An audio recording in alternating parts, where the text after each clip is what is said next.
अस्सलाम वालेकुम नाजरीन, मैं हूं मोहम्मद मुदस्सिर और आप देख रहे हैं एम फैक्ट्स। नाजरीन, आज एक ऐसा दर्दनाक वाक़या लेकर आया हूं जिसको सुनकर आपके रोंगटे खड़े हो जाएंगे।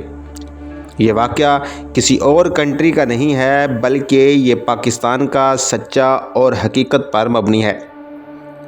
इससे पहले कि हम वीडियो की तरफ बढ़ें, आपसे रिक्वेस्ट है कि एक बार आप चैनल को सब्सक्राइब कर दें और वीडियो को लाइक और शेयर लाजमी कर दें। पाकिस्तान के सूबा पंजाब का ज़िला भक्कर और इसका एक टाउन दरिया खान है। नाज़रीन, ये बात 2011 की है जब एक घर से अजीबो गरीब बदबू आ रही थी। ये बदबू इतनी बुरी थी कि लोगों ने पुलिस को इतला कर दी। जब इस घर पहुँचे तो उनके होश उड़ गए। जब पुलिस ने देखा तो सबसे पहले इनको एक जानवर की खोपड़ी मिली। ये खोपड़ी एक कुत्ते की खोपड़ी से मिलती जुलती थी। एक कमरे में वही अजीब सी स्मेल आ रही थी। पुलिस इस कमरे में दाखिल हुई। पुलिस ने जो कुछ देखा वो नाकाबिले यकीन था। कमरे में इंसानी गोश्त के टुकड़े पड़े हुए थे। यहाँ पर एक देग के अंदर सालन पक रहा था जो इंसानी गोश्त का सालन था। पुलिस ने देखा कि कमरे में चींटियाँ चल रही हैं और इकट्ठी हो रही हैं और एक तरफ जा रही हैं। ये चींटियाँ बेड के नीचे जा रही थीं।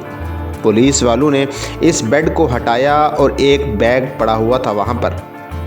इस बैग में एक औरत की लाश पड़ी हुई थी जिसकी हालत बहुत ख़राब थी।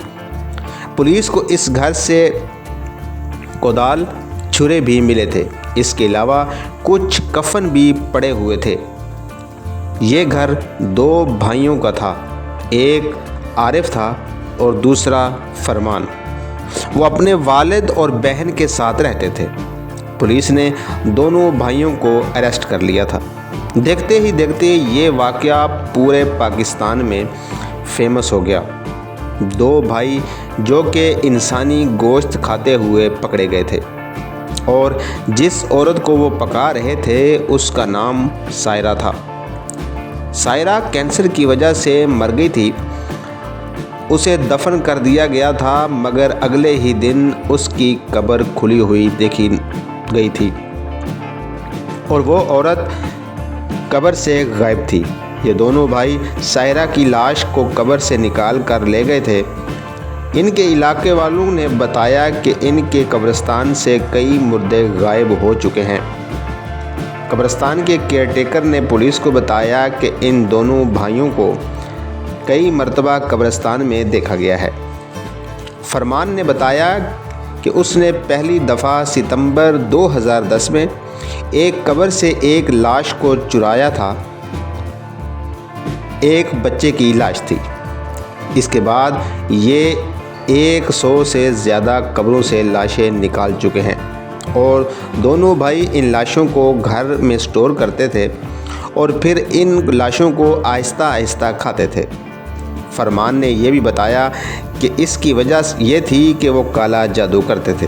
ये काला जादू करते थे। ये कमबख्त आदमी कुरान पाक की आयत को नाउज़ बिल्लाह उल्टा लिखते थे, इसलिए ये इंसानी गोश्त खाते थे ताकि ये पाक ना रहें।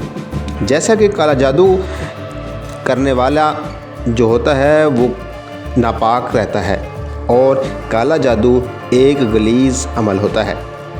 कुछ अरसे बाद दोनों भाई मिलकर कब्रों से मुर्दों को निकालना शुरू हो गए। इंसानी लाशों के अलावा ये कुत्तों को भी पका कर खा चुके हैं, इसलिए इन दोनों की बीवियां इनको छोड़कर जा चुकी थीं। एक भाई नशे का आदी भी था।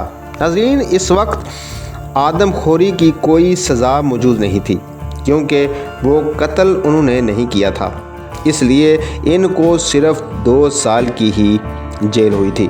मगर 2 साल के बाद जब जेल से वापस आए तो फिर उन्होंने अपनी हरकत को शुरू कर दिया था। 2014 में एक बार फिर इनके महल्ले वालों ने फिर से पुलिस को इतला दी कि फिर से बदबू आ रही है। اور پھر سے ایک بچے کی لاش ملی جس کو یہ پکا رہے تھے۔ اس بار ان کو 12 سال کی سزا ہو گئی۔ یہ ایک ایسا واقعہ ہے جو پہلے کبھی پاکستان میں نہیں دیکھا گیا اور نہ ہی سنا گیا۔ ناظرین، ایسے لوگوں کے لیے کڑی سے کڑی سزا ہونی چاہیے۔ مجھے دیجیے اجازت۔ اللہ حافظ۔